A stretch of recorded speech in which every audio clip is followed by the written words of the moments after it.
Jour 2 du confinement et on a déjà en tendance Macron démission et scandale sanitaire. Bonjour à toi et bienvenue dans cette nouvelle vidéo, je suis Tatiana Ventose et aujourd'hui Agnès Buzyn a mis le feu au gouvernement. Ensuite elle a salé la terre pour que rien ne repousse. Oui, la même Agnès Buzyn qui, alors qu'elle était ministre de la Santé, avait mis des affiches pour lutter contre le virus au mois de janvier. Ces affiches sont dans tous les aéroports internationaux français et ils expliquent la conduite à tenir. Il y a aussi des messages vocaux dans les ordinateurs et des messages sur les réseaux sociaux. Et oui, cette même personne qui a organisé le rapatriement des Français de Wuhan et après on s'est retrouvé avec un cluster sur la base militaire de Creil où les rapatriés avaient atterri, oui. Oui, la même ex-ministre de la Santé qui avait dit qu'il y avait un risque très faible d'importation du Covid-19 en France. Cette personne-là. Le risque d'importation de cas depuis Wuhan est modéré. Il est maintenant pratiquement nul puisque la ville, vous le savez, est isolée. Les risques de cas secondaires autour d'un cas importé sont très faibles et les risques de propagation du virus dans la population sont très faibles. Donc, Agnès Buzyn, oui, je sais déjà ce que tu vas me dire sur la mairie de Paris, c'est elle aussi, oui. Oui, la même qui a méprisé les soignants de l'hôpital public depuis 1 an et demi. Oui, c'est toujours de la même personne dont on parle. Cette femme, elle a lâché une véritable bombe sur le gouvernement dans un entretien paru dans Le Monde mardi 17 mars. And Happy St. Patrick's Day! Vroom, vroom. Je pense que j'ai vu la première ce qui se passait en Chine. Le 20 décembre, un blog anglophone détaillait des pneumopathies étranges. J'ai alerté le directeur général de la santé. Le 11 janvier, j'ai envoyé un message au président sur la situation. Le 30 janvier, j'ai averti Édouard Philippe que les élections ne pourraient sans doute pas se tenir. Je rongeais mon frein. Si c'est vrai, c'est très grave. Non, je plaisante pas, parce que ça veut dire que elle a prévenu le président et Édouard Philippe qu'il y aurait potentiellement une épidémie grave qui allait arriver, qu'ils étaient au courant et qu'ils n'ont rien fait. Ça veut dire qu'elle-même, Agnès Buzyn, alors ministre de la Santé, a menti, qu'elle a mis des affiches en sachant pertinemment qu'elles ne servaient à rien et surtout en sachant que son gouvernement et elle-même nous mettaient tous en danger. Elle qualifie la tenue des élections municipales de mascarade. Mais c'est une mascarade à laquelle elle a participé, en prenant la place de Benjamin Griveaux comme candidate de La République En Marche à la mairie de Paris. Et si elle savait que les élections ne pourraient pas normalement avoir lieu, si le président et le Premier ministre étaient eux-mêmes au courant, alors pourquoi avoir incité les gens à sortir et à voter quand même? Non seulement en mettant les électeurs en danger, mais en envoyant un message complètement contradictoire à tout le monde, à savoir ne sortez pas, surtout restez chez vous, mais allez voter quand même. Ce qui n'est quand même pas une urgence vitale, on va s'accorder pour le dire. Vu le niveau, si c'était pour l'élection du président de la République, on pourrait peut-être se dire qu'il s'agissait d'une urgence vitale.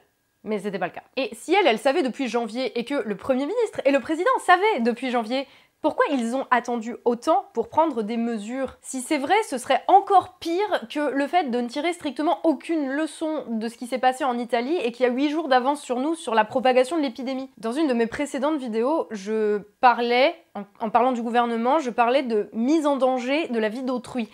Est-ce qu'on en est déjà là? Encore que vous pourrez me dire que le fait de défoncer le système de santé et de ne répondre à aucune des préoccupations des soignants depuis 1 an et demi, ça peut être aussi vu comme de la mise en danger de la vie d'autrui étant donné qu'il y avait déjà des gens qui mouraient dans les couloirs d'hôpitaux. Bon, j'imagine que c'est à la fin de la crise qu'on s'occupera des responsables, mais on peut quand même se demander, là, à ce stade, dans quelle mesure il est sérieux qu'une crise pareille, aussi grave, soit gérée par des incompétents pareil, parce qu'au-delà d'Agnès Buzyn, on se rappellera les fois où on nous a dit de ne surtout pas nous inquiéter des conditions du rapatriement des Français de Wuhan. On se rappellera les fois où l'on s'est moqué de ceux qui disaient qu'il fallait prendre des mesures drastiques, même quand ils étaient médecins et scientifiques. Quand les David Goudenoff du gouvernement nous ont dit que ça ne servait à rien de mettre des masques. Agnès Buzyn nous disait elle-même que ça ne servait à rien de mettre des masques avant d'aller rendre visite à l'un des premiers patients atteints du Covid-19 au CHU de Grenoble, avec un masque sur le visage. Quand les mêmes David Goudenoff du gouvernement nous disaient que ça ne servait à rien de rester chez soi, qu'il fallait qu'on continue à sortir, que ça ne servait à rien de mettre en place des politiques massives de dépistage, comme ils l'ont fait en Corée du Sud par exemple, et avec succès, qu'ils nous ont dit que de toute façon rien ne servait à rien, réduire le trafic aérien ou ferroviaire, ou même le trafic en bus. Quand Gérard Collomb nous a dit qu'il allait fièrement aller assister au match Lyon-Turin dans sa ville, alors que l'épidémie faisait déjà rage dans le nord de l'Italie, et que ce même soir, 3000 supporters débarquaient du nord de l'Italie dans un stade, mais comme c'était un endroit seulement semi-fermé, comme dirait Sibeth Ndiaye, c'était pas un problème. Honnêtement, les responsables devront vraiment être jugés quand il sera temps, parce que je rigole, mais mon rythme cardiaque est à peu près à 3000 à la minute. Et honnêtement, c'est pas parce qu'Agnès Buzyn a balancé avec 3 mois de retard qu'elle sera épargnée. D'autant que sa manière de dire les choses est pour le moins étonnante. Elle se demande en effet dans cet article, enfin dans cette interview, ce qu'elle va faire de sa vie après avoir avoué qu'elle savait que la pandémie allait prendre encore plus d'ampleur et que des milliers de gens allaient mourir. Le fait qu'elle balance ces informations maintenant en dit long, pas tant sur ses compétences en tant que médecin, puisque si c'est vrai, ça veut dire qu'elle a vu les choses venir, mais sur ses compétences en tant que ministre et même en tant qu'être humain en fait. Parce que cela veut dire qu'elle a choisi sciemment, en toute connaissance de cause, il s'agissait même pas d'incompétence, elle a choisi de mentir, elle a choisi d'assumer que des milliers de personnes allaient mourir pour protéger la République en marche.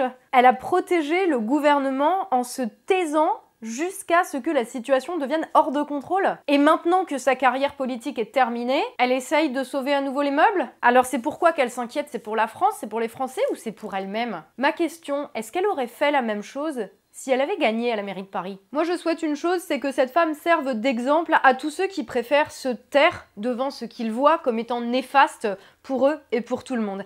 À tous ceux qui préfèrent sauver les apparences plutôt que la vie humaine. Qui se demandent, dans des situations qui semblent même les plus banales et les plus quotidiennes, s'ils préfèrent dire un mensonge qui est confortable pour eux-mêmes ou pour les autres, ou une vérité qui dérange. Qu'Agnès Buzyn, que cette femme serve de leçon à nous tous dans nos vies quotidiennes. Chaque mensonge est une brique qui participe à la construction d'un édifice criminel. Et oui, je dis le mot criminel. C'est déjà terrible. Dans nos vies personnelles, un mensonge, ça ronge des consciences, ça détruit des personnes, ça détruit des familles, mais c'est encore pire à l'échelle de la nation.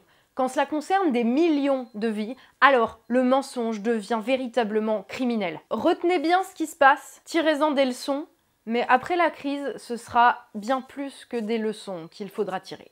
Même si on est gouverné par une bande d'incompétents, et c'est de plus en plus apparent tous les jours, malgré cela, d'ici la prochaine vidéo, faites attention à vous, respectez les consignes de confinement, respectez les consignes de manière générale, de se laver les mains, protégez-vous, protégez les autres, restez chez vous sauf urgence vitale. Je suis désolée, je le redis tous les jours, mais vu les vidéos qu'on voit circuler sur internet de certains endroits, tu te dis que ça fait pas de mal de le rappeler quand même. Donc vraiment, restez chez vous, c'est important. C'est pas juste important pour vous, pour vos vies et pour vos proches, c'est aussi important pour éviter que les hôpitaux soient complètement saturés. Donc voilà, faites au mieux avec les circonstances. Profitez-en pour vous occuper de vous, pour ralentir un petit peu, pour vous occuper de vos proches. Bref, d'ici la prochaine, prenez soin de vous.